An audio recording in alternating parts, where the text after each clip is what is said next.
Mungkin nanti kalau udah play videonya aku boleh minta tolong di admit ya Mbak, karena aku nggak bisa sambil admit nih Mbak.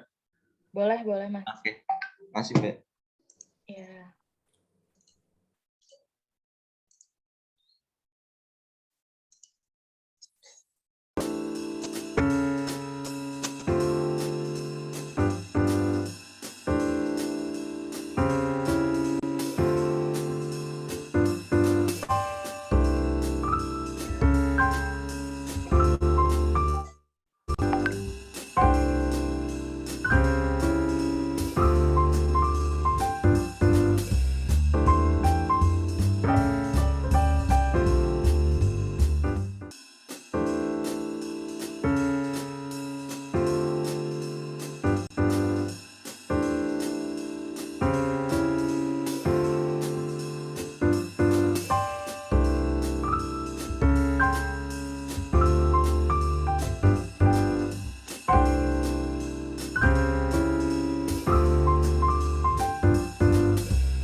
Halo Sobat Kerja, selamat pagi. Selamat datang di webinar karir yang diselenggarakan oleh Job2Go dengan UMN. Perkenalkan, nama saya Gabriela yang hari ini akan memandu acara webinar live pada pagi hari ini. Webinar karir ini merupakan rangkaian acara dari Virtual Job Fair by Job2Go. Apa sih Job2Go itu? Job2Go adalah perusahaan yang bergerak di bidang teknologi yang mengkolaborasikan hubungan antara pencari kerja dan perusahaan. Di mana fitur-fitur unggulan Job2Go adalah yang pertama, pengguna dapat registrasi cepat hanya 3 menit. Lalu, pengguna bisa mencari pekerjaan di sekitar lokasi yang diinginkan. Sambil menunggu proses verifikasi profil, pengguna dapat menambah ilmu pengetahuan seputar dunia kerja di Job2Go Academy. Untuk informasi yang lebih lanjut, Sobat Kerja bisa follow kami di Instagram ya, yaitu @job2goid. Oke, sebelum kita mulai, saya ingin menginformasikan bahwa bagi Sobat Kerja yang aktif bertanya, akan berkesempatan untuk memenangkan karir klinik yang akan diselenggarakan pada 30 Oktober bersama HR berpengalaman kami. Pada karir klinik ini, Sobat Kerja bisa curhat tentang apa aja, mulai dari pendidikan dan juga karir. Dan juga saya ingin menginformasikan untuk mahasiswa UMN, silakan hadir sampai akhir acara untuk mengisi link evaluasi untuk poin SKKM yang ada di kolom chat. Link ini hanya akan dibuka 1 jam setelah acara ini selesai. Oke, jadi hari ini kita akan membahas tentang bedah industri media di era pandemi COVID-19. Webinar hari ini akan dibawakan oleh Ibu Ika Rini Lutanida sebagai Talent Acquisition Assistant, dan juga nanti ada Ibu Sylvia sebagai producer presenter. Dan saya ingin mengingatkan kembali bahwa akan ada sesi tanya-jawab setelah penyampaian materi oleh pembicara. Jadi bagi Sobat Kerja yang punya pertanyaan, bisa drop dulu di kolom chat ya. Oke. Tanpa menunggu lebih lama lagi, saya serahkan langsung ke pihak SCM.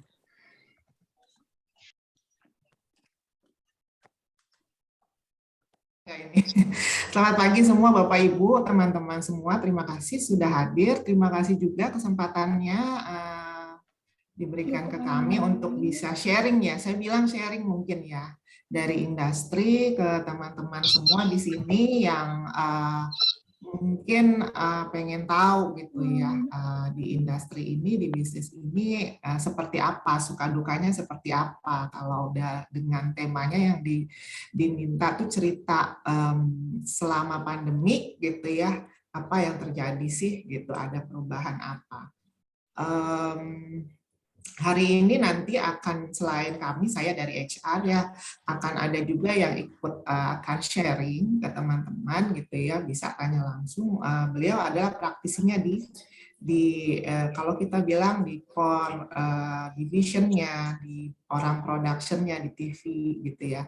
Beliau adalah produser dan presenter Liputan 6. SCTV. Kalau namanya Sylvia, nama aslinya.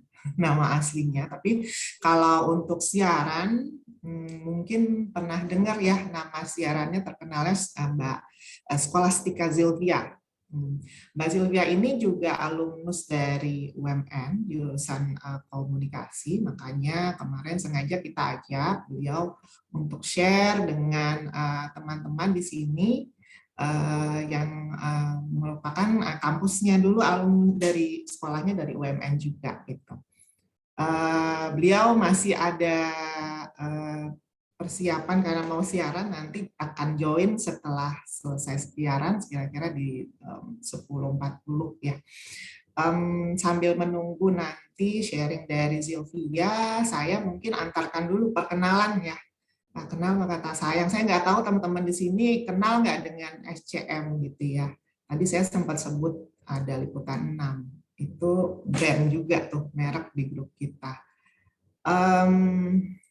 Boleh kita langsung mulai perkenalan, saya mau ceritain SCM Group ya, boleh dibantu ya Risma. Kita akan share nih tentang perusahaan kita.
sama cinta mau ngadain pertunangan kecil-kecilan.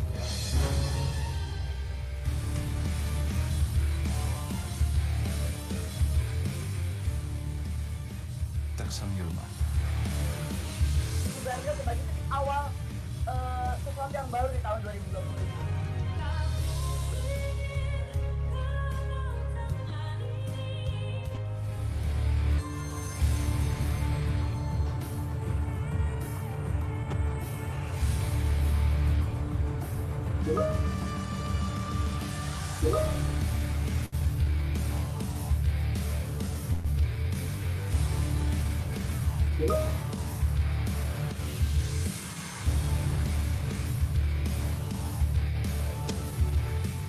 Antara mengejar mimpi atau bantuin orang tua.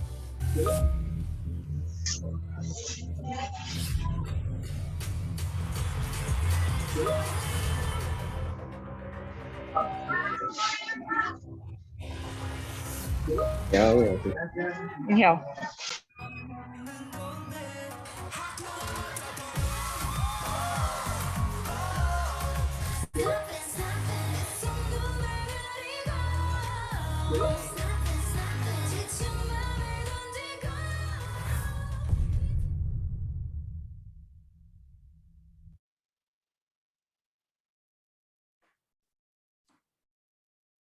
Oke.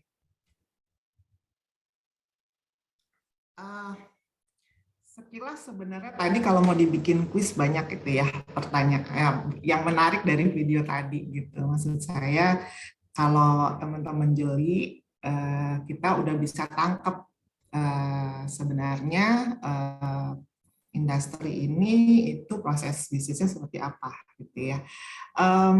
Saya mau share ini gambaran tentang seberapa besar SCM gitu ya. Grup ini itu seperti apa. Kalau boleh dibilang kita tidak hanya media broadcasting, tapi ternyata bisa dilihat di sini besar sekali ya. Kalau bicara MTech itu tidak hanya media, bisa teman-teman lihat ada healthcare, rumah sakit, kita punya business solution, kita punya media digital, gitu ya. Kemudian juga media yang broadcasting. Kalau saya dari SCM Group, terutama yang handling di media broadcast. Termasuk tamu kita nanti, Mbak Sylvia kan dari broadcast ya, dari TV. Kalau bicara SCM sebenarnya total ada 25 PT, 25 perusahaan gitu ya. Tadi dibaginya 25 itu kita bisa lihat yang di area di sini seperti digambarkan kategorinya media platform dan konten gitu. Lain bisnisnya yang di SCM memang khusus untuk bisnis media, konten dan kreatif. Itu Surya Citra Media, subholding dari atau member dari MTech Group, holding yang besarnya di luar media seperti bisa dilihat di sini. Lain-lainnya itu MTech punya. Tapi kalau bicara SCM, kita ngomonginnya bisnis media gitu. Jadi kalau boleh dipersempit lagi, medianya ada yang media broadcasting dan ada media lain-lain gitu ya. Jadi kita sebenarnya multi platform, tidak hanya broadcasting. Kita coba cek di yang paling kiri ya, ada TV-nya ya, broadcast-nya yang besar free to air. Ada SCTV, Indosiar, kemudian ada juga TV, kita bilangnya digital TV nanti ya. Ada Channel, Ajwa TV, kemudian Next Parabola, ini adalah TV berbayar. Nontonnya pakai, kalau sekarang pakai parabola gitu ya. Kemudian ada nama, itu ada logo PTI. Ini media juga kalau teman-teman tahu, namanya Out of Home gitu ya. Kalau di jalan suka lihat ada kayak Videotron, ada media untuk campaigns, munculin misalnya kalau lagi di Senayan sepanjang jalan Asia Afrika tuh ya, suka ada di yang saya tahu di jalan apa sih yang depannya GBK itu ada gedung besar sekali. Salah satunya titiknya kalau nggak salah itu punyanya AI gitu. Jadi PTI ini mengelola untuk campaigns namanya out of home media. Kalau yang digital platform kita punya video.com, mungkin teman-teman tahu ya. Entah mungkin ada yang member gitu ya, di situ ada juga grupnya. Kalau yang beritanya kan liputan6.com, kemudian ada yang lain-lain lifestyle, ada kapan lagi, ada yang suka Korea mestinya tahu kapan lagi, Vibella, kemudian ada Dreams, ada mula.com dan lain-lain gitu. Ada konten ini yang kalau kita bilang kita ada medianya, kemudian kalau TV kita bilang layarnya diisi apa nih gitu ya programnya. Kalau di video juga gitu ya, digital kontennya, programnya diisinya apa. Nah ini dari PT-PT ini yang konten ini adalah yang memproduksi konten gitu ya. Ada VIP, ada Cinemark, kalau yang suka nonton sinetron mungkin tahu ya. Ada IEP, IYP, jadi program-program regulernya yang muncul di layarnya SCTV dan Indosiar, itu tim produksinya ada semua orang-orang dari IYP. Ada Samara, ada Famous All Stars, ada Stream. Stream ini artist management, jadi kalau kita kan punya mungkin tahu ya kayak program-program talent search misalnya atau SCTV mencari bintang itu artis-artis sinetron, ketika mereka sudah jadi finalis menang gitu ya, kemudian nanti biasanya akan langsung ditarik jadi talentnya di Stream ini yang manage gitu ya. Mungkin kalau tahu siapa ya sekarang Lesti gitu ya, itu dulu setelah dia menang pasti di Indonesia sama Stream. Nah dari cerita ini mungkin teman-teman tahu ya bahwasanya kita tuh juga tadi saya bilang multi platform, jadi ada bisa dibilang kalau mau bicara kondisi sekarang ada keuntungannya gitu, karena kita tidak hanya fokus di satu media, jadi kita bisa sinergi gitu. Ketika misalnya kondisi yang lagi kita hadapin sekarang ya, sejak udah mau 2 tahun nih gitu, orang kalau kita ngomong tadi PTI gitu ya, orang lagi disuruh di rumah, bekerja dari rumah, nggak boleh mobilisasi. Kalau kita ngomong dia bisnisnya adalah out of home, kira-kira terimpact nggak dengan kondisi pandemi gitu ya. Klien-kliennya terus kita nawarinnya gimana gitu ya, kalau di situ tidak banyak sponsorship, tidak banyak kerjasama, klien tertarik gitu ya. Tapi karena kita grup punya banyak media, kita bisa sinergikan gitu. Dari segi kerjasama, strateginya bisnis. Jadi yang kita tidak hanya berpaku sama apa yang kita punya, ya. Nah, teman-teman di bisnis, di sales, marketing biasanya ada perubahannya itu kalau dari segi harus penyesuaian gitu ya, harus strateginya merubahnya. Kita banyak menawarkan kerjasama dengan media yang kita punya gitu. Kita tuh teman-teman di sales pasti akan jalan menawarkan kerjasama pakai ke klien, berarti nggak hanya cerita media yang ada sekarang gitu ya. Saya ada dari mau menawarkan kerjasama dari TV, tapi misalnya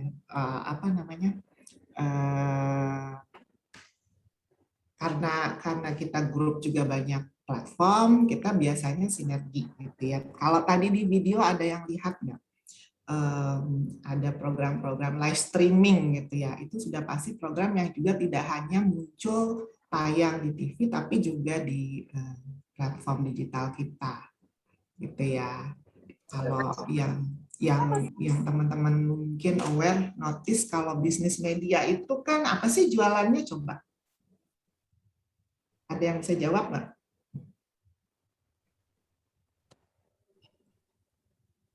Halo? Boleh coba, ada yang jawab nggak di komen? Apa sih sebenarnya yang dijual di bisnis media itu, yang ditawarkan ke klien kita apa sebenarnya? Ada yang jawab nggak? Hiburan, iklan, oke, informasi, oke, konten, oke, ya, audiensnya benar. Jadi pintar-pintar ya anak UMN ya. Jadi memang apa namanya, kan kalau dibilang media, ya medianya apa? Kalau TV audiovisual gitu ya. Jadi kita pasti kalau saya bilang kliennya adalah advertiser, benar, iklan gitu ya. Siapapun sih sebenarnya yang membutuhkan media untuk campaign apa? Informasi kah? Atau untuk campaign produknya dia gitu ya, jualan. Nah, kalau zaman dulu jualan, kita bilang jualan itu sekarang dengan dulu itu pun udah berbeda gayanya, strateginya gitu ya. Dulu misalnya kita lagi nonton, tadi ada yang bilang yang dijual programnya, kontennya ya. Bisa jadi benar, tapi sebenarnya karena kita dibilang media, kita menawarkan media kita tadi untuk tadi istilahnya campaign ke para advertiser, kepada klien ya. Di situ kan memang nempel sama kontennya, memang nempel sama programnya. Tapi yang disediakan oleh kita adalah sebenarnya slot airing time-nya itu ya gitu. Ketika nonton program bisa disisipin ada TVC, ada kalau mau zaman sekarang dibilang built-in gitu ya di dalam konten, atau bahkan ada yang di blocking tuh jamnya, 1 jam 2 jam langsung disebut mereknya. Acara misalnya tadi ya, kalau acara-acara Harbolnas tadi di video teman-teman nonton kan ya, langsung tuh nama event, nama jamnya sudah disebut dengan nama mereknya si advertisernya gitu. Nah itu sebenarnya strategi juga. Strategi yang sudah mulai banyak digencarkan ketika terutama kalau kita cuma ngejar dari iklan yang tayang lagi nonton, biasanya di setiap program let's say berita setengah jam kemudian dibagi jadi sekian segmen, nanti disisipin TVC gitu ya.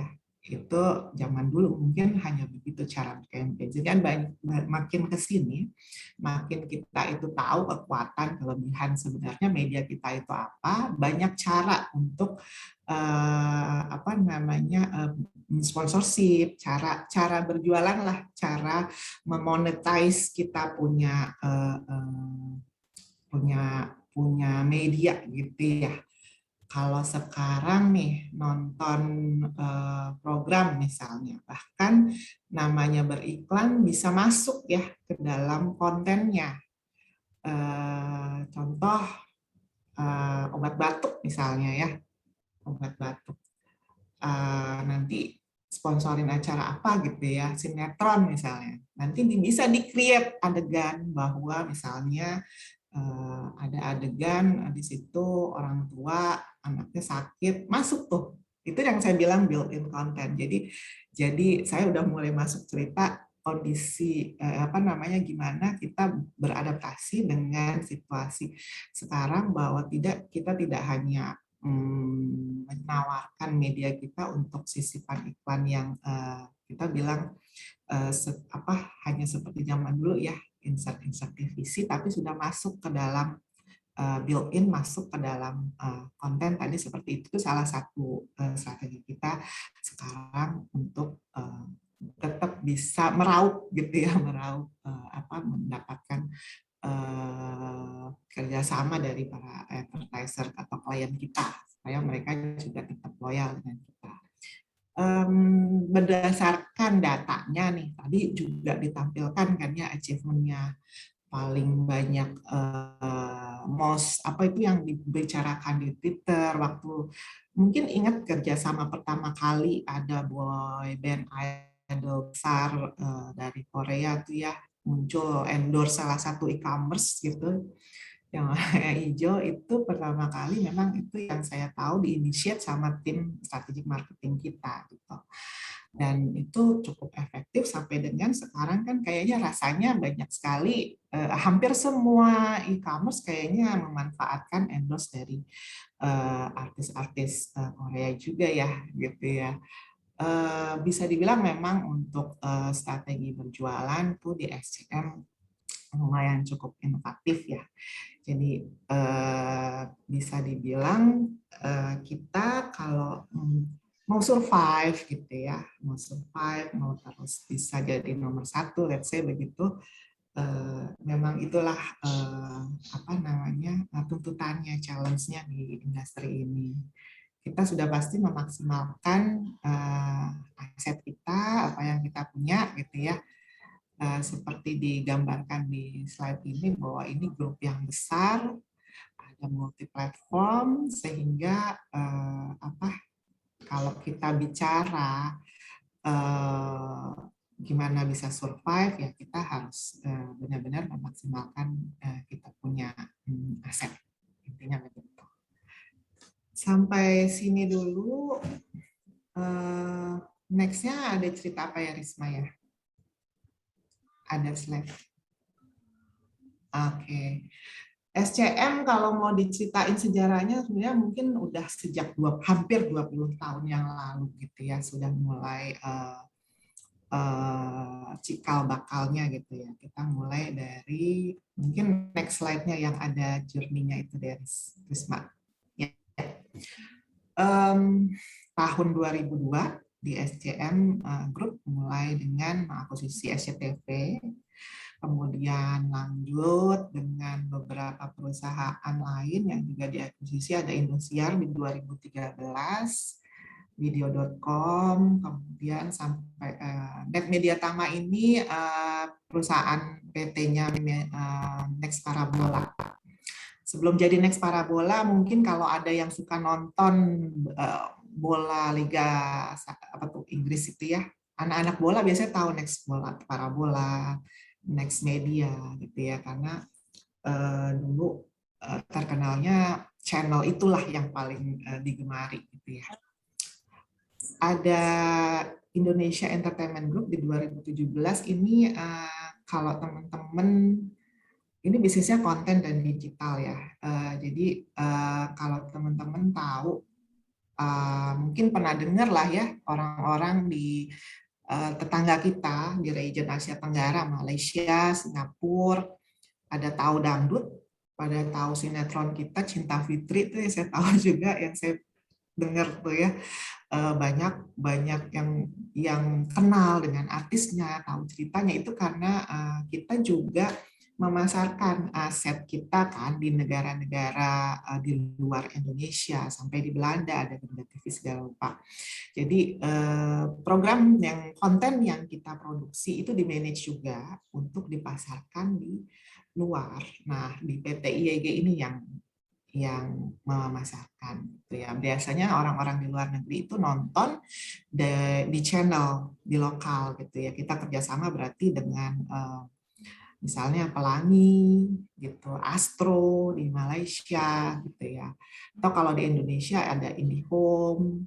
Jadi channelnya kalau teman-teman notice gitu ya, nonton TV kabel, ada channel dengan nama Citra, Citra Muslim, Citra Drama, Citra apalagi Hore kalau channel anak-anaknya gitu ya, atau Champion kalau yang olahraga ya. Itu semua channel kita punya yang ada under di IEG gitu. Next-nya apa Risma? Oh, ini udah waktunya sebentar lagi. Udah masuk belum Zilvia? Udah join ya? Mungkin ini sekilas perkenalan tentang Sylvia ya. Tadi saya udah singgung sedikit ya. Karirnya, journey-nya dia lulus 2014 ya. Kemudian sempat siaran di radio, kemudian join pertama kali jadi news reporter di SCTV. Kemudian sempat juga jadi jurnalis di apa itu? RI 2 berarti kantor wakil presiden. Ini udah ada Sylvia ya, sebentar. Udah join belum Sylvia? Kemudian siaran di spesial program, dan tahun ini tanggung jawabnya untuk di program harian. Program harian itu yang buletin, kalau teman-teman tahu liputan 6 itu ada pagi, siang, malam gitu ya. Itu masih program harian. Oke, udah join Sylvia? Udah ada di sini belum? Halo? Hai Mbak, Hai. aman suaranya. Nah, langsung aja, tadi saya udah introduce nih singkat tentang Sylvia. Sylvia hadir di sini sebagai alumni juga ya. Iya, Nah, kan bangga nggak teman-teman? Ada alumninya. Oke, saya serahin ke Sylvia ya. Silahkan lanjut, Risma. Mungkin bisa share next slide-nya.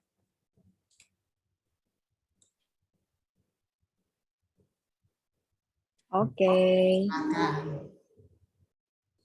Selamat siang nih semuanya.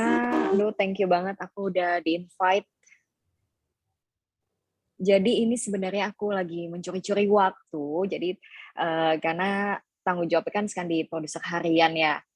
Jadi saat ini lagi bertanggung jawab megang liputan 6 siang jam 11.30 akan on air. Nah, tadi juga aku baru selesai siaran liputan 6 terkini.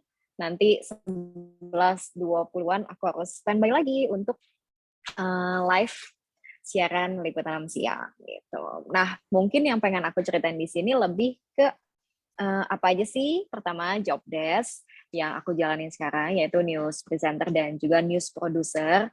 Karena news presenternya mungkin sama, tapi news producernya ini aku yang ini job desk baru aku nih gitu, job desk baru banget. Nah, aku mungkin ke slide sebelumnya. Yes, ada satu slide sebelumnya, Mbak. Iya, nah ini lebih ke job desk ya. Nah, mungkin teman-teman di sini juga udah tahu news presenter ngapain sih, news producer kerjanya ngapain sih. Nah, kalau untuk news producer sendiri, produser harian yang saat ini aku geluti, yang pertama adalah kita nyusun rundown, kemudian kita mengedit naskah berita, jadi nanti setiap jam ya sebenarnya berita, informasi itu kan harus selalu kita update. Nah, kita akan memilih nanti berita mana sih yang lagi ramai di masyarakat. Kemudian, nah disinilah sebenarnya sebagai produser diperlukan news judgment. Mana sih gambar dari informasi ini yang wow, yang bagus sekali. Misalnya kalau peristiwa pun, peristiwanya mungkin teman-teman juga udah belajar ya, kalau jurnalistik, kita kan mengenal yang namanya news value ya. Apakah news value-nya ini oke? Apakah dari segi kedekatan, dari segi impact? Nah, itu tugas produser untuk memilih mana nih informasi yang akan kita tayangkan di liputan 6 siang misalnya, atau liputan 6 pagi, atau liputan 6 terkini, dan tentunya semuanya dengan mempertimbangkan durasi. Yang pasti sebagai produser, tanggung jawabnya adalah atas produksi berita. Kalau aku saat ini di liputan 6 siang dan juga liputan 6 terkini. Nah, kalau untuk news presenter, mungkin juga udah tahu banget ya, news presenter, apa sih tugasnya? Menyampaikan informasi, kemudian kalau ada dialog dengan narasumber, dialog saat ini karena pandemi ya, jadi dialog nggak semata-mata narasumber harus diundang ke studio, nggak seperti itu lagi. Jadi lebih fleksibel, banyak dari kita yang dialognya dengan Zoom ya, mungkin teman-teman juga udah tahu, dengan Zoom, Jimit, dan sebagainya, nanti itu bisa langsung ditampilkan di layar studio, kayak gitu. Tapi dialognya tetap live. Nah, dan secara keseluruhan tentu job desk kita adalah memandu jalannya program siaran. Jadi sebenarnya kalau dibilang news presenter itu ujung tombak dari satu program televisi, ya benar juga gitu. Karena semua, kalaupun ada kesalahan, even kesalahan di balik layar ya, bukan kesalahan si presenter ini, tapi tentu masyarakat kan nggak mau tahu ya, semua menilai bahwa ini akan menjadi tanggung jawab dari si news presenter. Jadi tugas kita sebisa mungkin itu adalah memandu sebisa mungkin program ini berjalan dengan smooth, dengan lancar gitu ya. Walaupun di belakang layarnya ini hektik gitu, penonton nggak perlu tahu masalah-masalah di belakangnya. Yang penting semua informasi itu tersampaikan dengan baik gitu sih. Nah, kemudian apa sih yang membedakan di setelah pandemi ya, pandemi COVID-19 ini gitu. Nah, mungkin Namanya tadi Babs lagi ya Allah. Kayak ganti akun dah. Ganti akun. Ya. Tadi udah Maksudnya? sempat cerita belum sih kalau dia beli akun dari Bukan HRD untuk ya mungkin udah sempat cerita belum membeli. sih kalau ya aku lanjut ya. Kalau misalnya untuk sekarang tim news itu dibagi menjadi dua, yaitu tim A dan tim B.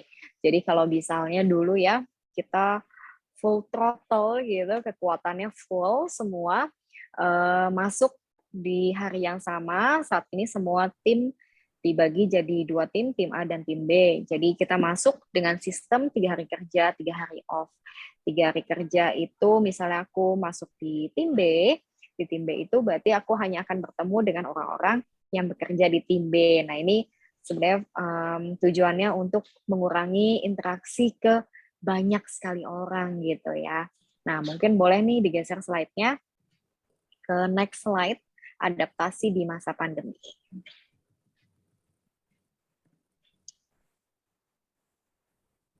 Yes, nah ini ya. Jadi tuh setiap pagi di produksi berita, kita ini kan ada rapat redaksi. Rapat redaksi itu seperti yang tadi aku bilang, kita akan use judgment, kita akan menentukan berita mana sih yang akan kita tayangkan di liputan siang hari ini. Kita akan main apa sih gitu, apa sih yang menarik untuk penonton hari ini. Nah itu semua kita bicarakan di dalam rapat. Nah kalau sebelumnya ya, sebelum pandemi, rapat itu digelar di satu ruangan gitu, semua harus hadir.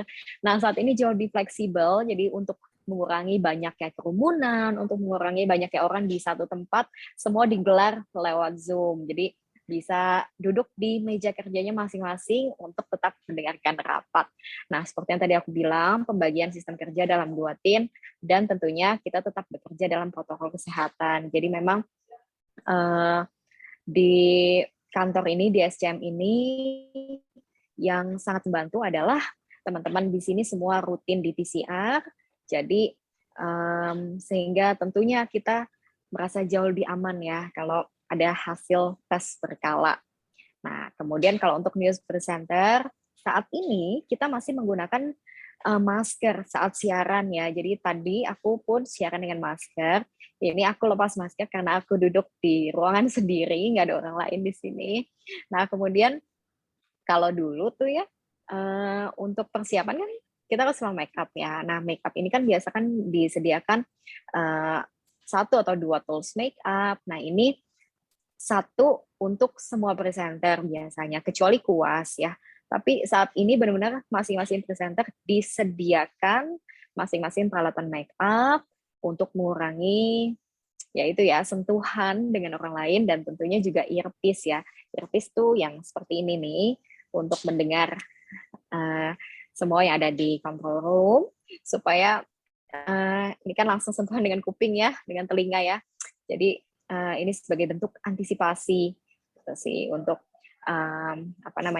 supaya tidak terjadi penularan COVID di kantor. So far itu sih adaptasinya, tidak terlalu jauh berbeda ya kalau untuk informasi, untuk news. Oh ya, paling ada 1 penambahan. Jadi sekarang di closing itu kita juga suka mengingatkan kepada masyarakat untuk tetap menjaga protokol kesehatan walaupun sudah divaksin COVID-19. Nah, tentu ini kan bagian dari tanggung jawab media untuk mengingatkan kepada masyarakat untuk tetap patuh kepada prokes gitu sih. Mungkin so far itu yang bisa aku sampaikan. Kalau misalnya ada pertanyaan boleh kali ya, sedikit kali ya. Aku punya 10 menit deh. 10 menit untuk kita discuss sama-sama. Ayo, silakan teman-teman. Boleh ditulis di chat box, ada nggak? Ya, aku cek ya.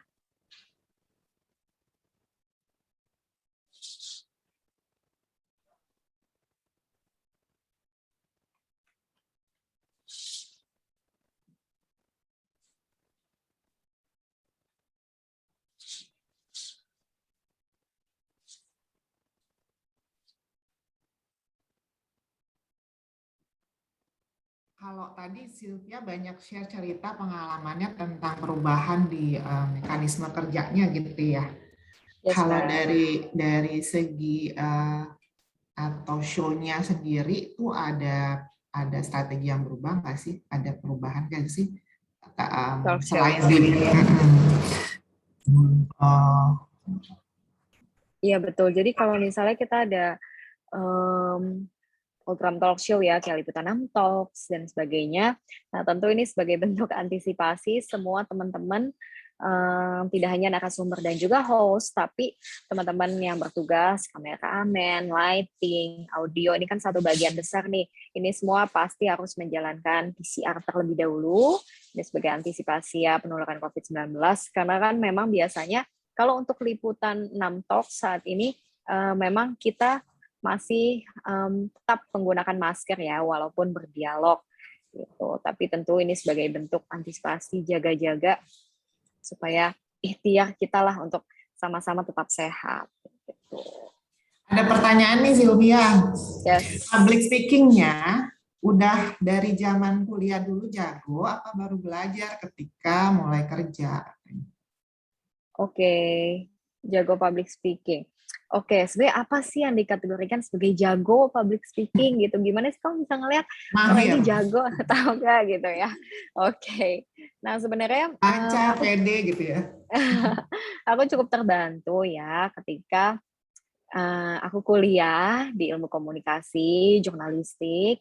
Di situ kan juga ada mata-mata kuliah seperti mata kuliah TV, mata kuliah radio yang mengharuskan mahasiswa untuk terlibat langsung dalam public speaking kayak gitu. Nah, di situ mulai belajar basic-basicnya.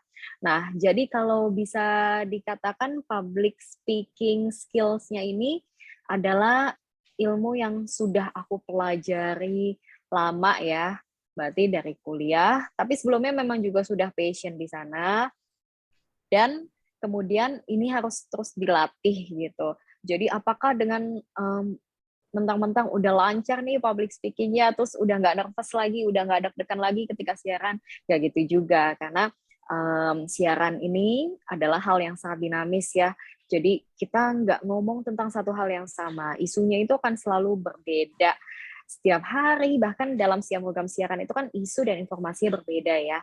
Nah itu yang bagaimana ilmu yang kita punya, basic-basicnya ini sangat membantu kita dalam present, dalam menyiarkan, dalam wawancara dengan narasumber, dan tentunya ini balik lagi sih juga ke jam terbang gitu. Jadi semakin sering kamu latihan, semakin sering kamu praktis, tentu akan semakin percaya diri gitu sih so far menurutku.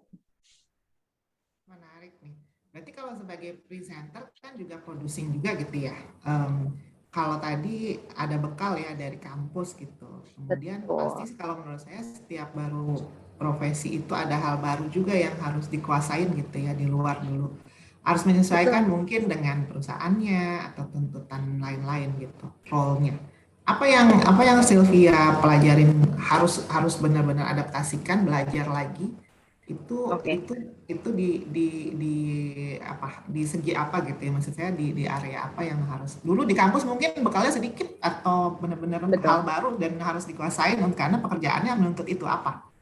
Ya, jadi ketika kamu belajar di kampus, tentu kan kamu sudah punya basic-basic ya, apalagi kalau jurusannya sesuai. Tapi ketika kamu terjun ke lapangan, kamu nanti akan menemukan hal-hal yang sangat berbeda gitu, sangat berbeda dalam artian, wah di kampus ada sih teorinya seperti ini, tapi kenyataannya di lapangan itu sangat amat dinamis, sangat amat berubah, apalagi kan perkembangan zaman ya, medsos, segala macam, semua informasi kita bisa dapatkan dari mana-mana.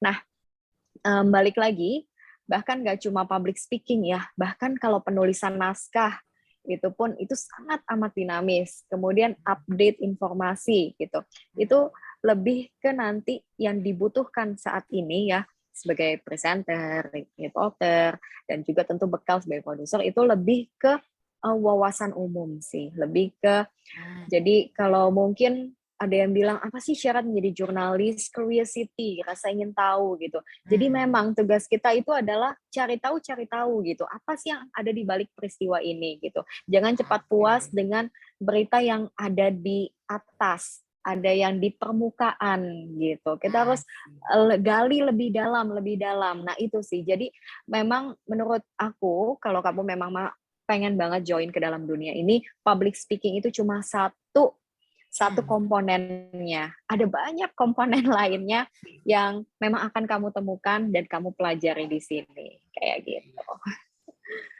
Itu tadi ada Shania pengen tahu gimana tipsnya ya kalau tiba-tiba mau ngomong live lupa ngomong, mau ngomong apa katanya. Oke, digabung kali ya sama pertanyaan yang bawah ya Mbak ya. Solusi jika melakukan kesalahan saat live.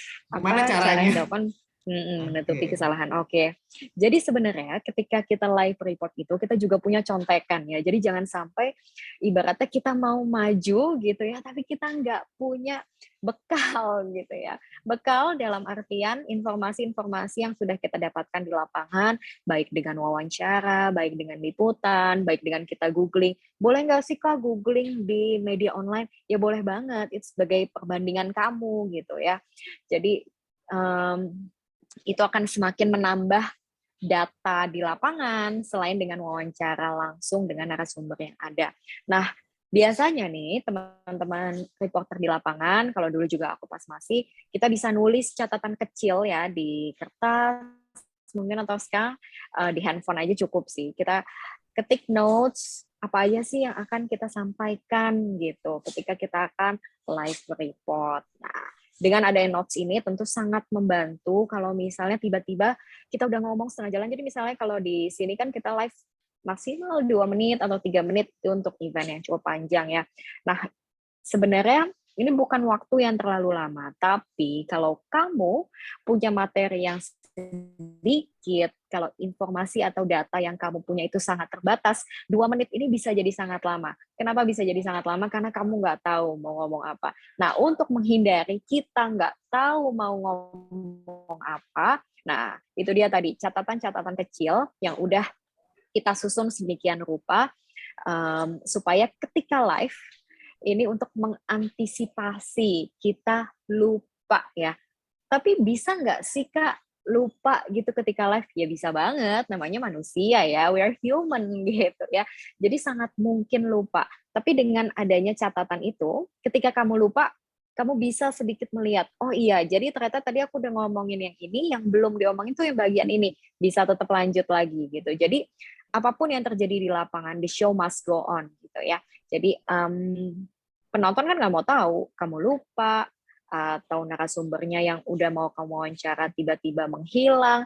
Jadi durasi kamu semakin singkat, padahal dan sebagainya masalah-masalah yang kamu temui di lapangan gitu. Itu akan menjadi tanggung jawab kita. Jadi menurut aku sih kita harus prepare ya, preparation-nya sebagai bentuk antisipasi kalau-kalau.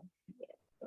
Jadi sebisa mungkin jangan lupa, dan kalau misalnya ada perubahan data, ada update data yang berbeda dengan apa yang tadi udah kamu sampaikan, misalnya ya kalau misalnya kemarin kan ada kecelakaan bus Transjakarta ya, kalau teman-teman mungkin nonton berita bus Transjakarta. Iya, jadi saat ini kamu lagi live report, saat ini korban meninggal dunia 1 penumpang. Nah, terus tiba-tiba kamu dikabarin di kuping. Ya, di produser ya, kan nelfon ya. Jadi di kuping nih aku bilang ya. Di kuping. Enggak, udah 2 yang meninggal. Tadi baru aja meninggal di rumah sakit. Nah, kamu harus langsung update nih. Nah, baru saja kami mendapatkan informasi bahwa penumpang lainnya bernama ini, misalnya meninggal dunia di rumah sakit, bla bla bla bla bla gitu. Jadi bisa nggak dalam satu live yang sama mengupdate informasi yang berbeda? Bisa banget gitu. Jadi itu lagi, balik lagi bagaimana kita fleksibel menghadapi hal-hal, tantangan-tantangan yang ada di luar. Gitu. Silvi, ada pertanyaan masuk. Ini saya coba tangkap, kayaknya bertanya ya, gimana? Yes. Kak ingin tanya, kadang satu berita berbeda dengan berita lainnya. Apakah presenter kadang merasa terusik dengan berita yang dibawakannya, misalnya tentang korupsi atau masalah lain. Ini mungkin maksudnya gimana kalau yang kita bawakan adalah mungkin berita tema yang kita nggak nyaman gitu kali ya maksudnya ya. Gimana tuh cara handlingnya? Oke. Terusik nggak katanya dia nanya. Jadi sebenarnya dalam presenting ini, seperti yang tadi aku bilang ya, intinya adalah penonton nggak mau tahu gitu. Penonton maunya kamu menyampaikan sebaik mungkin, sesmooth mungkin, selancar mungkin. Jadi kalau misalnya kamu nggak nyaman dengan beritanya, kamu harus tetap profesional menyampaikan berita itu dengan sebaik-baiknya. Lalu bagaimana Kak? Ini nggak sesuai dengan prinsip moral saya, misalnya. Nggak sesuai dong dan sebagainya. Nah, ini yang bisa kamu perjuangkan di balik layar. Gitu. Ini yang bisa kamu perjuangkan, misalnya nanti kamu tanya ke produser misalnya, apa sih dasarnya ada berita seperti ini, seperti itu. Nah kemudian kenapa berita seperti ini ditayangkan, karena menurut saya bla bla bla bla dan sebagainya, tapi tetap dengan argumen kamu. Jadi kalau misalnya kamu memperjuangkan sesuatu yang bertentangan dengan keyakinan kamu, itu boleh banget gitu, tapi di belakang layar gitu. Tapi untuk semua sesuatu yang berada di depan layar, kamu harus tetap bersikap seprofesional mungkin gitu. Jadi intinya sih dalam menyampaikan berita, ada yang iya kita bisa menyampaikan emosi ya. Misalnya kalau berita sedih kita ikut empati, kalau beritanya happy, prestasi, pencapaian, wisata, tentu kita kan bisa ikut sambil senyum ya membawakan beritanya. Tapi jangan sampai membawa perasaan pribadi dalam berita yang kita sampaikan, gitu ya. Ada Haki yang mau tahu gimana caranya jaga quality program supaya penontonnya bisa terus nonton, setia, bisa diterima. Kalau menurut Silvi seperti apa? Menjaga kualitas suatu program. Oke, sebelumnya aku mohon maaf, ini akan jadi pertanyaan terakhir karena aku udah dipanggil. Oke. Nah, oke. Iya, Siap-siap tanam siang. Ya. Nanti saya tambahin. Menjaga kualitas suatu program ya. Oke. Tahu kan pasti tagline-nya Liputan 6, aktual, tajam, terpercaya gitu. Nah, sampai saat ini sih itu ya yang dipegang saat ini sama teman-teman produser, sama teman-teman reporter, sama semua tim redaksi Liputan 6 gitu. Kita sebisa mungkin mengupdate berita, informasi-informasi yang dibutuhkan oleh penonton kita.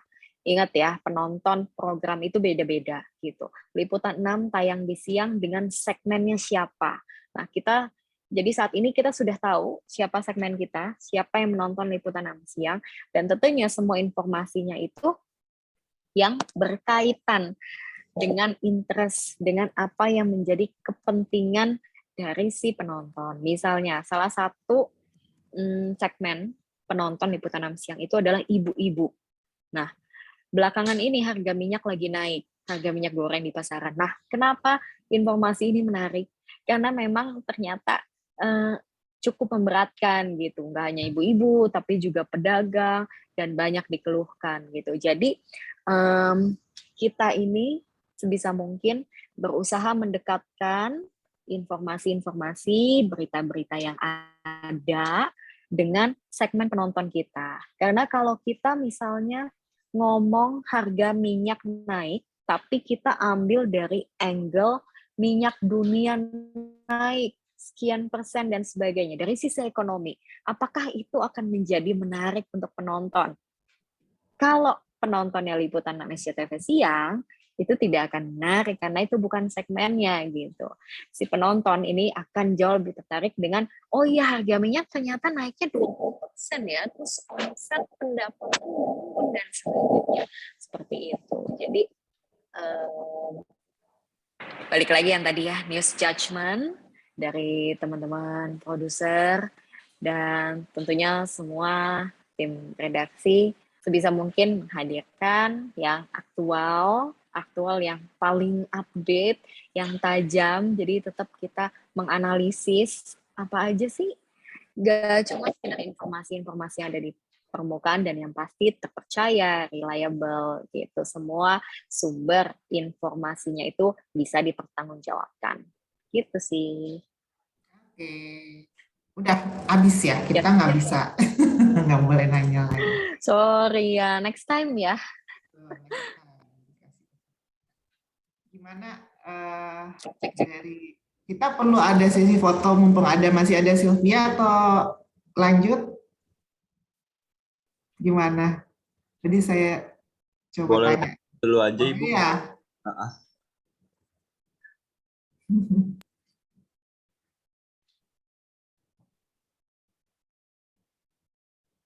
Cek, halo.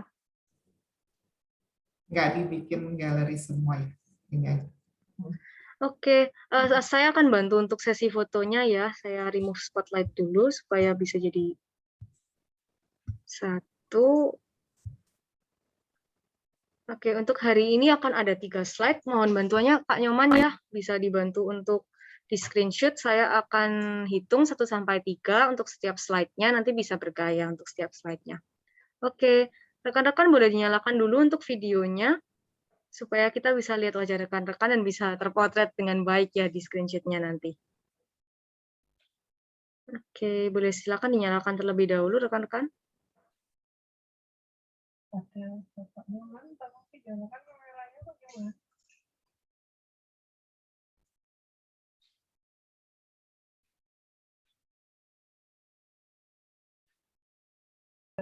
Oke, untuk slide pertama, 1, 2, 3.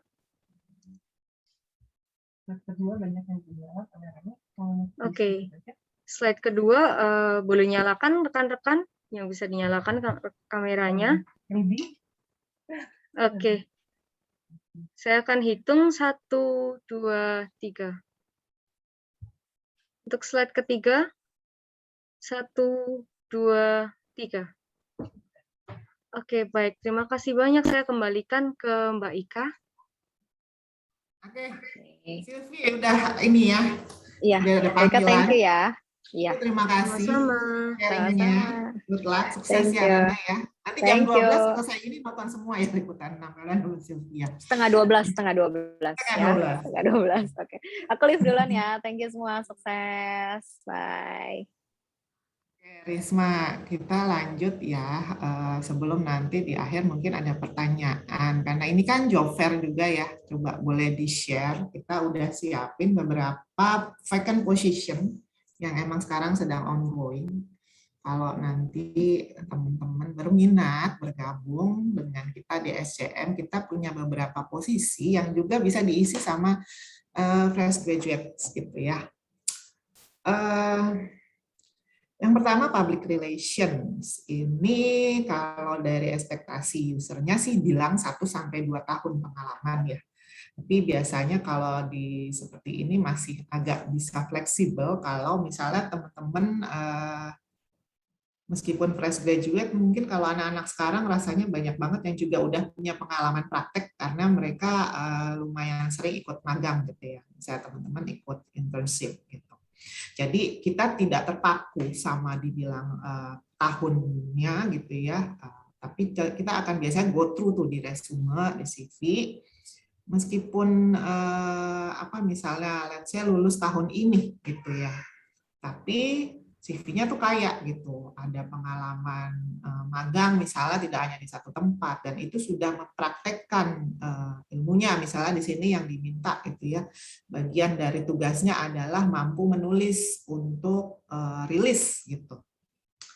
Ya magang 6 bulan di let's say entah di satu organisasi atau misalnya di konsultan PR gitu ya, udah biasa banget misalnya nulis di situ waktu magangnya, bisa dikasih lihat contohnya. Kita biasanya akan consider gitu ya.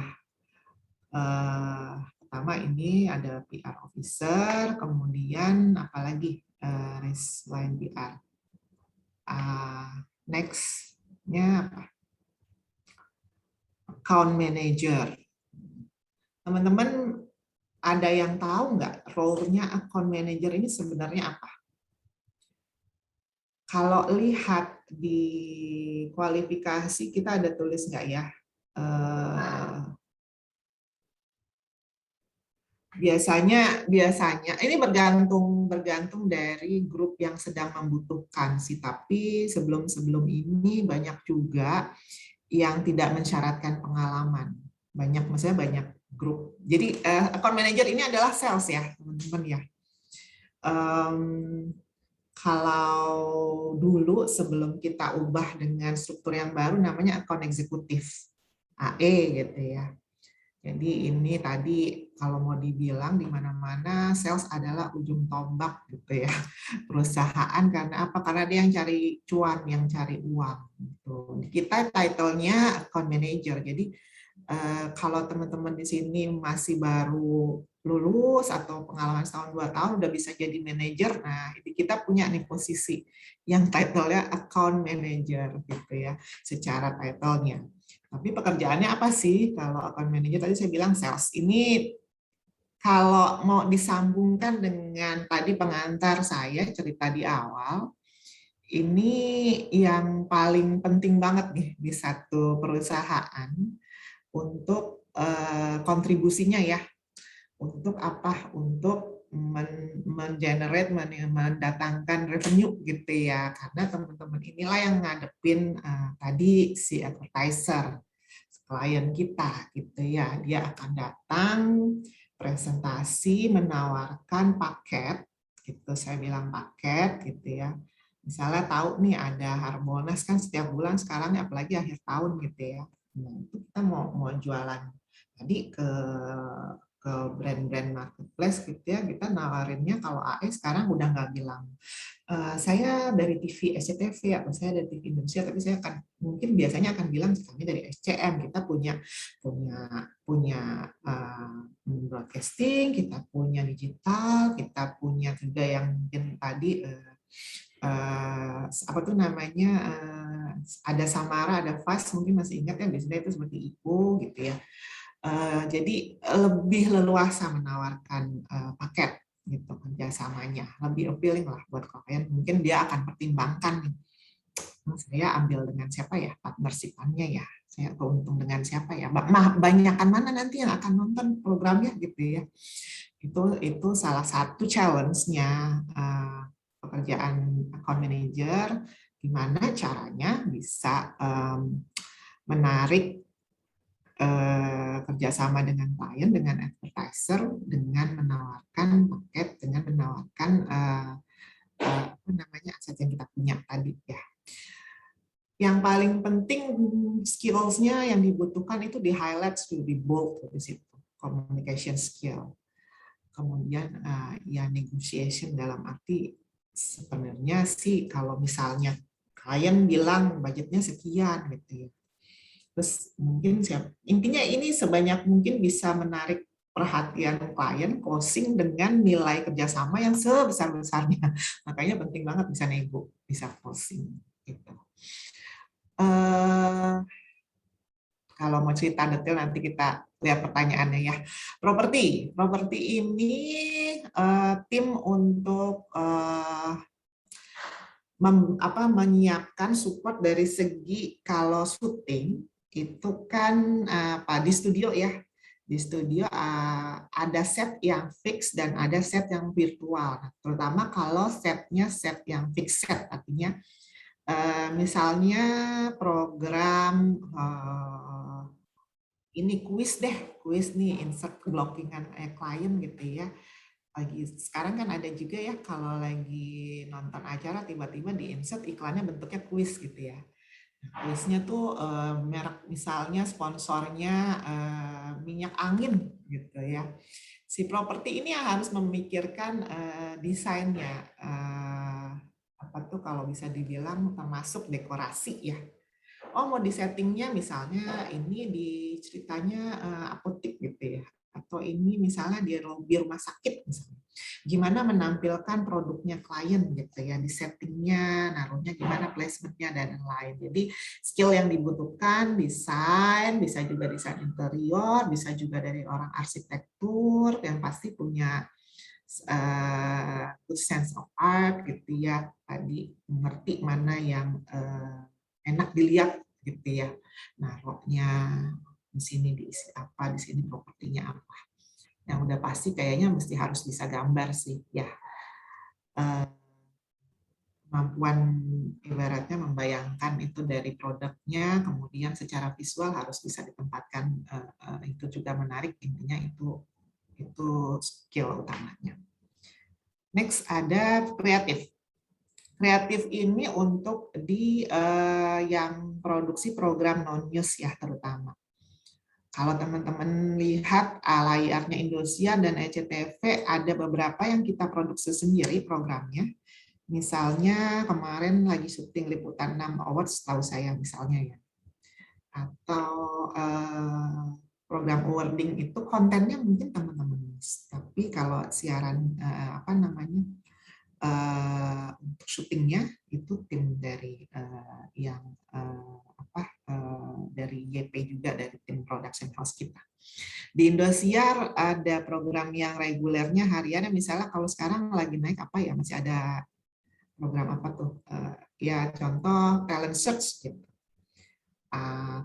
Itu kalau konten dan apa yang dipegang sama host gitu ya, pertanyaan kah atau gimmick-gimmicknya kah gitu, supaya itu program menarik, itu pasti hasil brainstorm tim produser dengan orang kreatif ini. Termasuk kalau kita mau menginsert campaigns dari advertiser mau built-in gitu ya. Sponsornya maunya logonya terekspos misalnya. Setiap kali ada misalnya acara talent search, jurinya gitu ya, komentatornya di shoot itu dia mau ada muncul brandnya, logonya juga ada di layar gitu ya. Si kreatif juga harus mikirin sih gimana ya enaknya ya.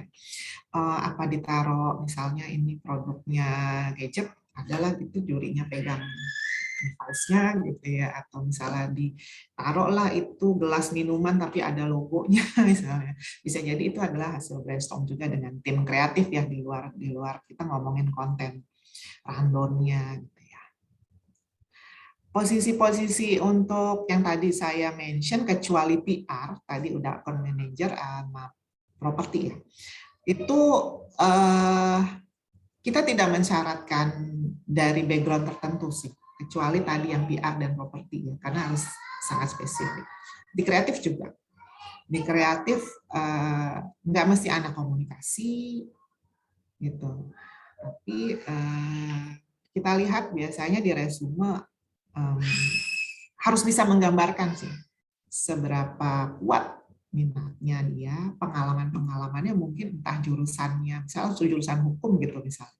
Tapi dia menulis bahwa dia aktif di kegiatan misalnya TV kampus misalnya, atau di setiap kegiatan event kampus tuh selalu jadi seksi acara misalnya gitu ya. Atau dia punya minat, karena minat gitu ya, dia ngambil kursus kursus scriptwriting gitu tentang media production misalnya.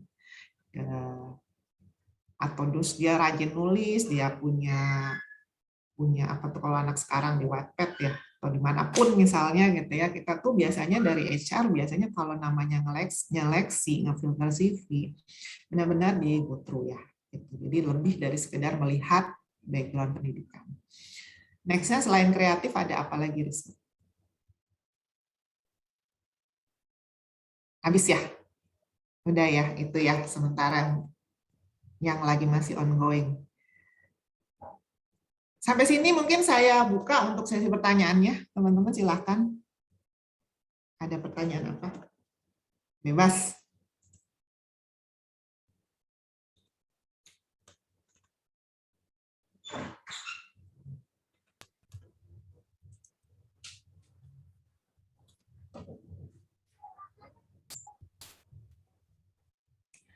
Ada satu posisi vacant yang belum saya sebutin ya. Namanya Master Control Room. Mungkin kadang dibilang juga on air operation. Jadi Ini pekerjaan teknikal sekali, biasanya mintanya dengan background dari broadcasting atau bisa juga dengan orang-orang IT. Pekerjaannya sangat teknikal, jadi kalau teman-teman tahu kita mau siaran itu pasti ada pegangannya ya, rundown-nya, playlist-nya gitu. Di menit sekian, di jam 11:30 nanti liputan6.com, liputan 6 siang gitu ya programnya. Itu dibuka dengan apa, kemudian di menit sekian apa yang muncul, itu kan ada playlistnya gitu ya. Jadi yang mengoperate, yang mengkontrol jalannya siaran itu dari segi operatornya ya, operatornya gitu. Yang minat-minat bisa bayangkan kan di control room itu kerjanya dengan ada alat terus yang banyak tombol-tombol itu ya, gitu ya, sambil dia pegang rundown-nya, dia yang akan mengatur jalannya, urutannya, gambar yang muncul berdasarkan rundown, berdasarkan playlist. Gitu. Ini cukup kritikal juga sih pekerjaan.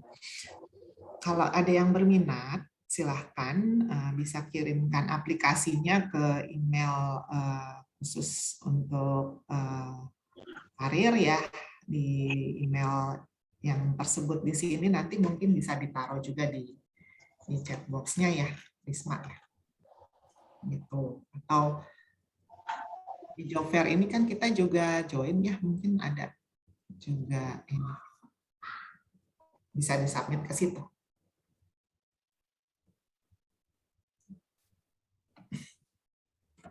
Teman-teman semua, ada yang mau bertanya? Oke, sekarang berarti udah masuk ke sesi question and answer ya, Bu ya? Boleh, Mbak, silakan.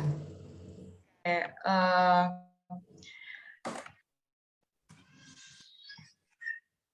jadi gimana nih Sobat Kerja setelah ikut webinar barusan? Dapat insight apa? Udah gitu tadi sekalian, ini lagi Ibunya cantumin email untuk kalau misalnya kita berminat untuk kerja di SCM ya Bu ya, yang tadi karir@sctv dan karir@indosiar. Bisa tuh teman-teman dicatat, siapa tahu ada yang berminat kan untuk terjun langsung nih ke dunia media. Nah, sekarang kita udah masuk ke sesi Q&A. Jadi Ibu udah ada beberapa pertanyaan di kolom chat ya. Nanti bisa aku bantu bacain. Dan untuk teman-teman yang misalkan ada pertanyaan yang mau langsung disampaikan, bisa langsung raise hand ya, supaya bisa langsung kita oper ke Ibu Ikarini. Coba mulai dari kolom chat dulu ya. Nah, kita lihat nih pertanyaan-pertanyaannya.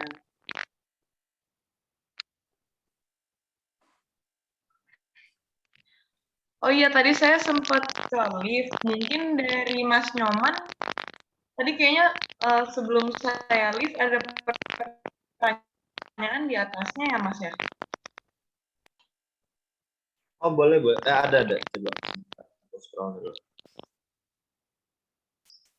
Mungkin tadi pertanyaannya untuk ke Mbak Sylvia-nya sih, Ibu. Oh, gitu. Yang sudah live mungkin ya. Banyak sih sebenarnya. Apa boleh Oke, saya coba bantu. mau bacain. Boleh aku bacain aja, Ibu. Nah. Oke. Dari Raka Guardian. Halo Raka Guardian. Kenalin akun fresh graduate dari kampus multimedia lain, bukan UMN. Kenapa aku ikut webinar ini? Pertama karena sebentar. Dari Siska mungkin deh. Apakah Kak Sylvia jago public speaking dari zaman kuliah atau baru dari pekerjaan gitu? Ini lebih ke Mbak Sylvia-nya sendiri ya pertanyaannya, bukan ke SCM-nya gitu nih. Tadi udah Mas itu. Tadi udah dijawab tadi. Udah ditanyain ya? Udah. Mungkin ini ada nih pertanyaan baru Kak Gabriel. Oke. Ini pertanyaan yang baru, Mas. Ya, dari Muhammad.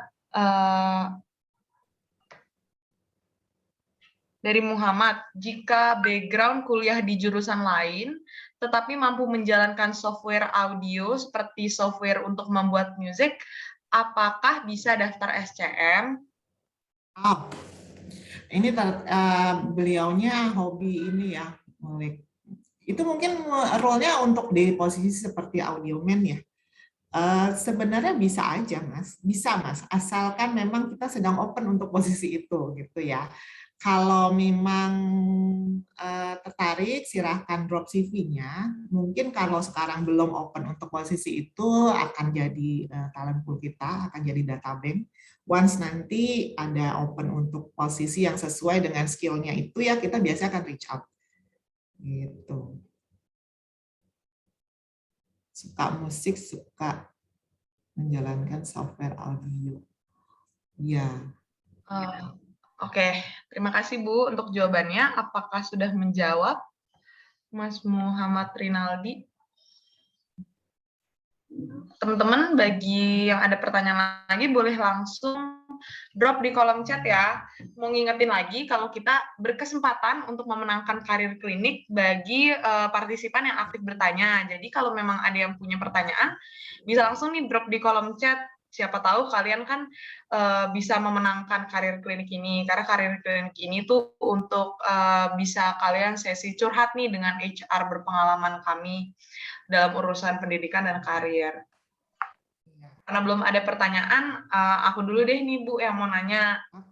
Aku kepo juga nih, kalau misalkan menurut Ibu sendiri dan dari pandangan Ibu sendiri, kandidat atau kualifikasi orang seperti apa sih yang berpotensi nih untuk diterima dan maksudnya layak untuk masuk ke dalam pekerjaan di bidang media gitu.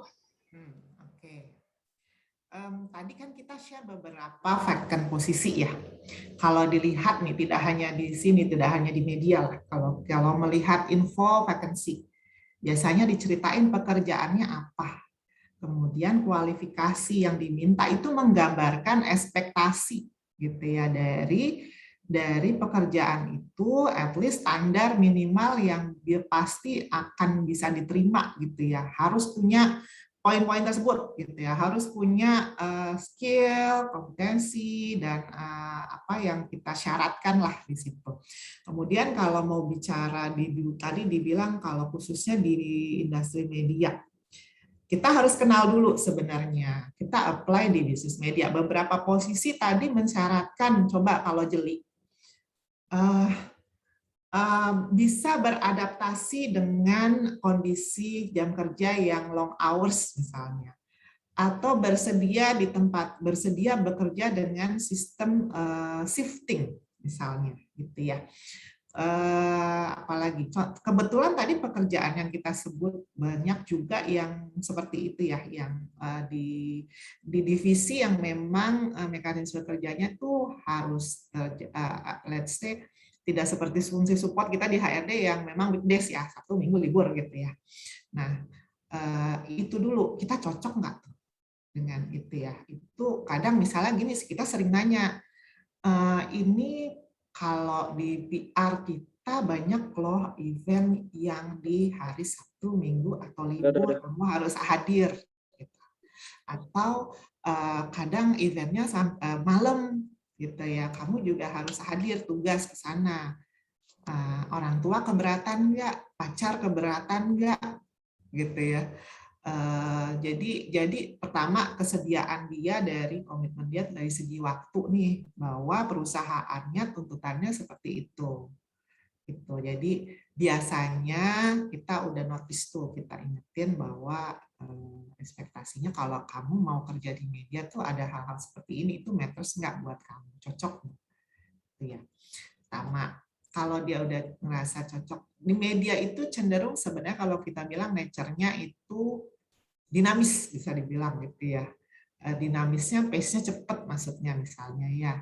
Banyak hal-hal yang dinamis itu biasanya banyak hal-hal yang tidak terduga, di luar direncanakan, tiba-tiba harus dilakukan gitu ya. Misalnya udah dijadwalin harus ikut ngisi webinar, tiba-tiba dijadwalin deh suruh siaran. Gimana menyesuaikan waktunya biar tetap dua-duanya terpenuhin. Itu butuh kayak namanya apa ya, orang mesti fleksibel ya, orang mesti adaptif gitu. ya open aja sama perubahan itu, karena di kita tuntutannya harus dinamis gitu. Terus yang khas ya di media itu pasti yang saya pikir nature-nya juga kalau di kita sebenarnya casual, kalau mau dibilang, maksudnya casual tidak seperti di kantor lain mungkin yang lebih formal ya, misalnya nggak harus dipanggil saya ibu kok, panggil aja mbak, nggak masalah, saya juga nggak masalah gitu ya. Kalau misalnya di kantor lain mungkin sangat formal, harus secara komunikasinya misalnya harus bapak ibu dan lain-lain gitu ya. Di kita itu kenapa saya bilang casual? Contohnya di ruangan, setiap ruangan tuh ada TV, karena memang kita kan media ya. Saya nggak tahu di kantor lain ada nggak boleh nonton TV gitu ya. Kalau WFO nih, kalau di rumah mah beda ya, terserah tuh diatur sendiri.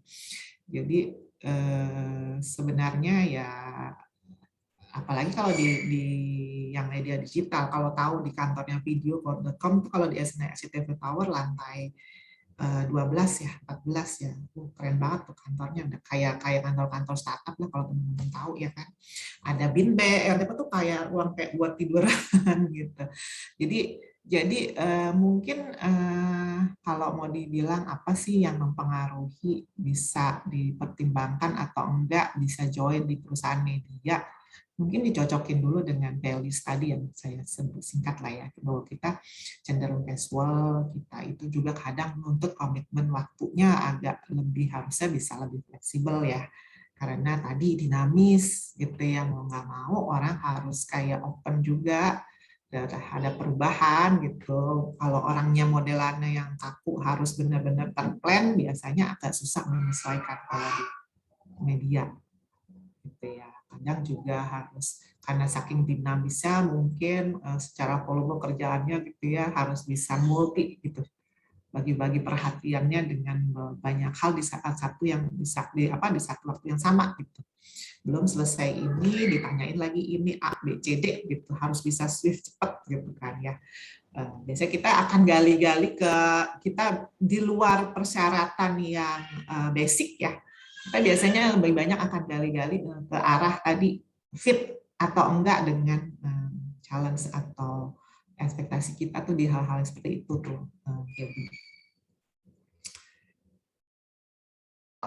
Oke, terima kasih. Jadi yang paling penting dalam dunia media itu kita harus punya time management yang baik, gitu ya Bu ya, dan juga shifting yang baik. Oke, sekarang ada pertanyaan lagi Bu dari Kak Raka Guardian. Pertanyaannya itu adalah, mau tanya Bu, setelah mengirim lamaran via email, biasanya berapa lama waktu yang dibutuhkan HR untuk memprosesnya? Jika ternyata kita tidak memenuhi kualifikasi, juga apakah akan dikabari? Oke. Kalau bicara prosesnya nih, let's say ini kita udah blast nih. Kemudian yang pasti kan masuk ya, nanti kan masuk nih ke data bank kita. Kita pasti pilah-pilah dulu, kita filter ya.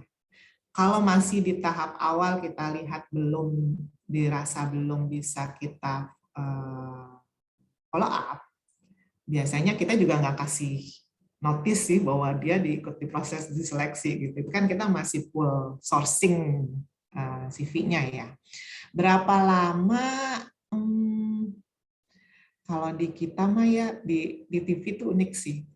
Bisa sangat cepat. Bisa jadi sangat cepat ya. Ada posisi-posisi nih misalnya yang kemarin saya proses orang untuk posisi di finance, menggantikan ada mau maternity gitu ya. Si orang yang mau digantikan maternity-nya akan cutinya let's say di minggu ketiga akhir bulan ini. Gitu. Dari permintaan masuk sampai dengan diproses dan confirm orangnya dapat, itu cuma seminggu. Gitu. Tapi ada juga posisi yang butuh lebih dari 1 bulan hanya untuk sourcing misalnya. Biasanya yang agak lebih butuh pengalamannya banyak nih, contoh produser misalnya ya, produser di BIP gitu ya, tadi PT yang salah satu entitas kita yang bisnisnya konten ya. itu butuh skill yang sangat spesifik ya, pengalamannya minimal sekian tahun, sudah bisa menguasai A, B, C, D. Produser itu kan jenjang ya, nggak mungkin dari anak baru lulus gitu ya. Dia pernah memegang misalnya spesial program yang besar, program HUT, program apa yang live gitu ya. Kemudian menguasai teknikalnya, misalnya dia pernah di kreatif sekian tahun gitu ya, terus menguasai audio, ada skill grafis juga misalnya. Jadi kalau semakin levelnya makin senior, biasanya butuh waktu makin lama juga hanya untuk sourcing gitu ya, nggak bisa hitung minggu, bisa bulanan sih terus terang gitu. Ada lagi ini, saya kalau boleh share, ada posisi yang contoh posisinya tadi Sylvia ya, presenter. Presenter itu kalau kita lihat di media, ada berapa sih TV media kita yang free to air ya, yang siarannya nasional se-Indonesia gitu ya. Presenter itu kan bisa dibilang seperti ujung tombak yang mewakili layarnya media tersebut ya. Udah pasti setiap media, setiap stasiun TV itu bersaing lah. Kalau di Indonesia masih begitu ya. Maunya yang paling menarik, paling cantik, paling ganteng gitu ya. Bisa menarik penonton betah gitu kan melihat. Kalau di Indonesia masih, tapi beda kalau misalnya teman-teman bandingin sama CNN di luar BBC misalnya, kok di sana presenternya tua-tua ya, gitu. Kita nggak bicara itu, kita bicara di Indonesia. Itu agak challenge sedikit juga kalau nyari posisi presenter. Jadi karena tadi mewakili layar, kemudian ada unsur-unsur kompetisi juga gitu ya. Jadi benar-benar seperti penambang emas nih kalau boleh saya bilang, memilah-milah mana yang benar-benar biji emas, mana yang bukan tuh agak sulit tuh ngefilternya. Butuh waktunya lama, bisa dibilang bulanan ya, gitu ya. Jadi misalnya kadang masuk nih tergantung setiap kebutuhannya, misalnya pengennya yang di level apa, senior, madya, atau boleh yang presenter junior misalnya. Itu menentukan juga sih saya source kandidatnya dari mana gitu ya. Semua media, semua apa ya, mungkin sampai kalau tadi saya bilang pergi ke kampus yang punya TV kampus gitu ya, biasanya sering juga saya hubungin, saya tanya gitu ya, punya enggak gitu talent-talent yang bisa kita proses grooming, seleksi untuk jadi presenter kita gitu ya. Kan bibit-bibitnya itu dari mana aja, kita spottingnya mah bisa dari mana aja gitu ya, tinggal nanti kebutuhannya sekarang untuk yang di senior apa. Jadi kalau ditanya berapa lama agak kompleks sih Mas, bergantung posisi apa yang lagi dicari gitu. Tadi yang nanya siapa namanya ya, Raka ya gitu, kan dia nanya waktu yang dibutuhkan gitu ya.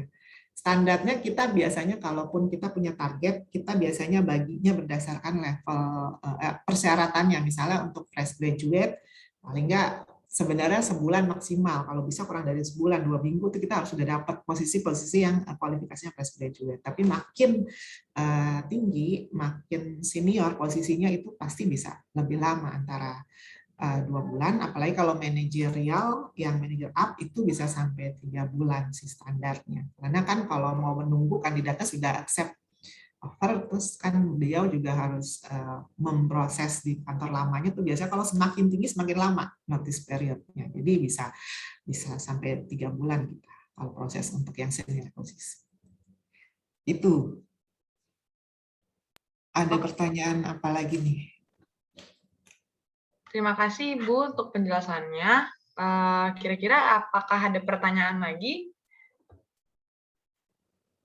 Kita tunggu dulu ya, siapa tahu ada yang mau bertanya lagi. Oke, sekarang ada pertanyaan dari Kak Shania Erika, Bu. Shania Erika bertanya, permisi Bu, seperti apa ya Bu karir path di SCM? Career path. Kalau bertanya career path sebenarnya sangat luas, maksudnya harus kita bicara spesifik di role apa. Ya, kalau kita mau bagi nih di media, misalnya yang core division-nya kita ngomong tadi seperti Mbak Sylvia kan kategorinya di core ya. Di orang news itu kita karena kita program TV-nya TV entertain, ada news juga, ada TV production kan. Kalau ngomong misalnya di news nih, di news itu biasanya dibagi antara gathering dengan production. Gathering itu biasanya orang-orang entry level bisa start di situ. Gathering itu yang belanja newsnya keluar. Ada isinya adalah kameramen, ada reporter. Gitu. Kalau kita bicara satu yang di layar, satu yang apa namanya, mereka tim kan. Gitu. Kalau reporter itu biasanya naiknya nanti kalau memang dia memenuhi kualifikasinya naik bisa jadi presenter. Kalau di kita dibagi dua, kebetulan ada siaran untuk di biro di daerah dengan siaran nasional gitu. Reporter-reporter yang kita anggap potensial kalau mau dinaikin jadi presenter biasanya masuk ke presenter untuk biro dulu untuk daerah. Gitu. Nah kemudian presenter udah bagus masuk ke produksi gitu ya, dari di lapangan udah matang di lapangan, sedikit-sedikit masuk ke dalam produksi.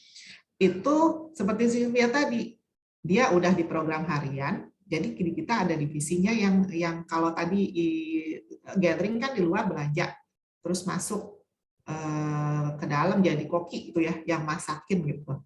Itu jadi presenter. Presenter di kita ada dibagi juga, ada divisinya ngomongnya kreatif gitu ya, production and kreatif, tidak hanya bilang production. Jadi di produser kan berarti di balik layar mikirin, tadi udah diceritain tuh job desk-nya ya, persiapannya untuk show-nya gitu. Namanya tadi saya bilang yang kokinya, yang masak meramunya. Kontennya udah dicariin, disuplai sama teman-teman di gathering. Materinya ini tentang apa tuh? Tabrakan bus Transjakarta misalnya. Terus sebagai produser dia harus memasak, meramu tadi bahannya itu dijadikan dalam satu segmen tadi liputan 6 siang misalnya gitu ya. Show-nya ngomongin sekitar di buletin itu ada durasinya 10 menit mengulas tentang itu misalnya. Nah itu kan butuh skill di luar presenting aja kan. Gitu. Jadi jenjangnya tadi harus mesti belajar lagi tentang produksi program. Itu nulis skrip kan tadi sempat disinggung ya. Itu. Jadi biasanya kalau di news dari mulai di luar masuk ke dalam jadi produser, kemudian kalau dia udah matang sebagai orang produksi bisa jadi produser pun berjenjang kan, ada senior produser, kemudian ada eksekutif produser, itu tidak hanya mensupervisi satu program tapi beberapa program gitu, udah termasuk perencanaannya dari awal, budgeting, terus kontrol tadi performa programnya, kualitinya dia harus pikirin gitu ya. Supaya tadi ada yang nanya kan gimana supaya tetap menarik, supaya tetap banyak yang nonton, itu kan ngomongin strategi gitu ya. Jadi itu di levelnya sih yang paling tingginya sih executive producer. Kemudian kalau kita ngomong jenjang lagi, si executive producer ini pasti punya dalam struktur ada yang mengkoordinir ya gitu ya, atau kepala departemen production, dan ada satu lagi biasanya kan program kalau mau dibagi ada yang harian dan spesial misalnya kreatif gitu. Contoh di Indosiar di posisi kepala departemennya news production khusus yang program spesial itu dipegang oleh presenter. Atau mau di atasnya lagi, di atas kepala departemen berarti ada general manajernya gitu ya, yang bertanggung jawab sama keseluruhan konten atau program di Indosiar, news terutama ya, itu juga presenter. Gitu ya. Jadi kurang lebih kita pikirin lah gitu ya, kita kelola, kita manage talent yang kita punya. Kalau sudah jadi karyawan permanen terutama memang tanggung jawabnya itu ada di kita sih, di HR sebenarnya yang memanage dan gimana tuh si talent ini kita bisa terus bertumbuh bareng dengan organisasi kita. Jadi kalau ngomong career path agak terlalu luas kalau kita nggak bicara di mana role-nya apa ya, tapi intinya di SCM di kita di HR pasti akan pikirkan sih gitu ya, akan manage talent kita punya. Kalau kalian achieve, kalian apa namanya teman-teman ya achieve ya, kita bilangnya apa namanya potensial gitu ya, kinerjanya baik, pasti akan dikasih kesempatan, ada room untuk bertumbuh juga gitu. Sani. Oke. Ya. Udah Ibu? Atau Udah cukup, gimana Sania, masih mau nanya nggak? iya, gimana Kak Shania? Apa udah terjawab?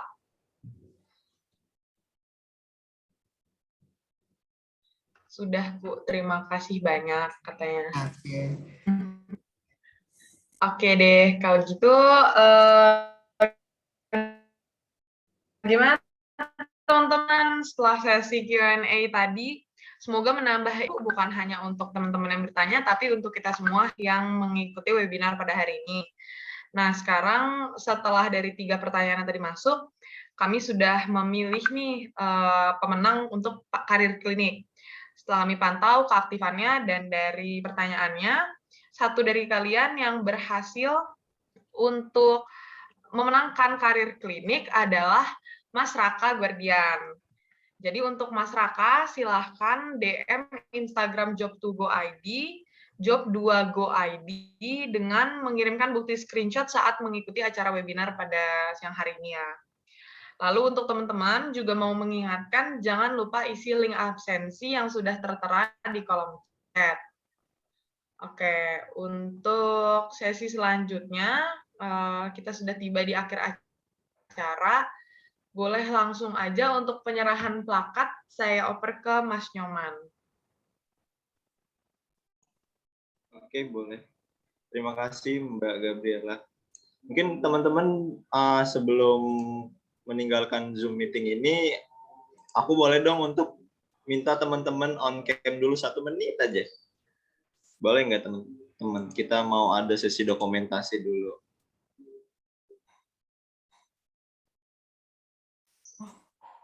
Ayo teman-teman, aku minta on cam sebentar aja. Oh iya, teman-teman, khususnya teman-teman UMN nih yang mau dapetin SKKM, boleh banget isi link yang sudah aku share di atas tadi ya teman-teman. Oke, ini ada 2 slide ya teman-teman. Mungkin yang belum on cam boleh banget di on cam. Nanti karena akan dipajang di Instagram CDC UMN ya. Enggak juga sih. Atau mau screenshot sendiri, mau dicetak sendiri, boleh kok teman-teman. Mungkin sudah kali ya. Nih aku nggak tahu kalian ada di slide berapa. Pokoknya kasih aja senyuman terbaik, kasih aja gaya terbaik buat kalian. Gitu. Karena nanti bakal di-share. Oke, di slide pertama ya teman-teman. 1, 2, 3, senyum. Oke, tunggu sebentar. Slide kedua. 1, 2, 3, senyum. Oke, terima kasih teman-teman. Mungkin sudah cukup sesi dokumentasinya. Mungkin setelah ini aku mau screen soal video dokumentasi video advertising dari Job2Go sendiri. Oke teman-teman, thank you.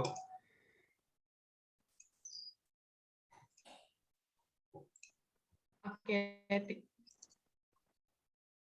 tibalah kita di akhir acara. Semoga acara ini membantu teman-teman semua untuk lebih matang dalam mempersiapkan karir masa depan.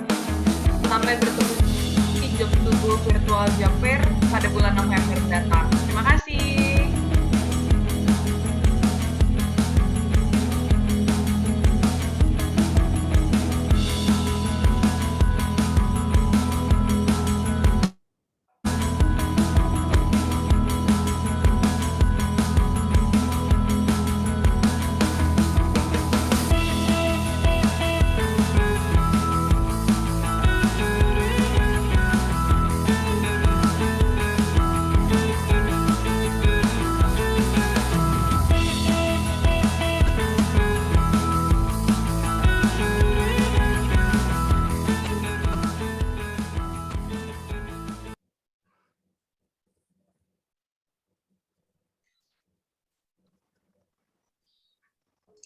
Oke, boleh Mbak Gabriela, boleh diambil alih lagi.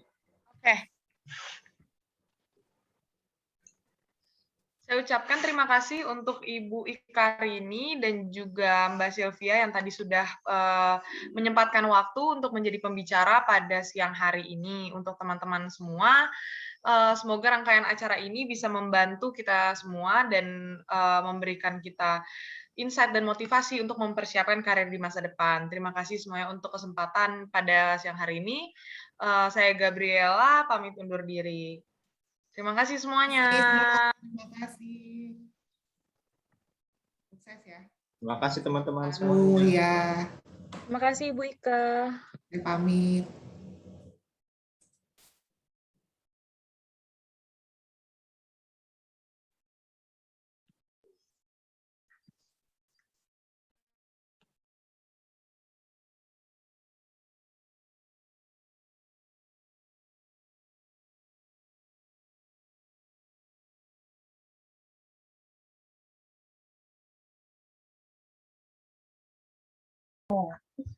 Halo rekan-rekan, bagi yang belum mengisi link bisa diisi terlebih dahulu ya linknya. Bagi yang sudah bisa leave, karena sebentar lagi kita akan end meetingnya. Terima kasih.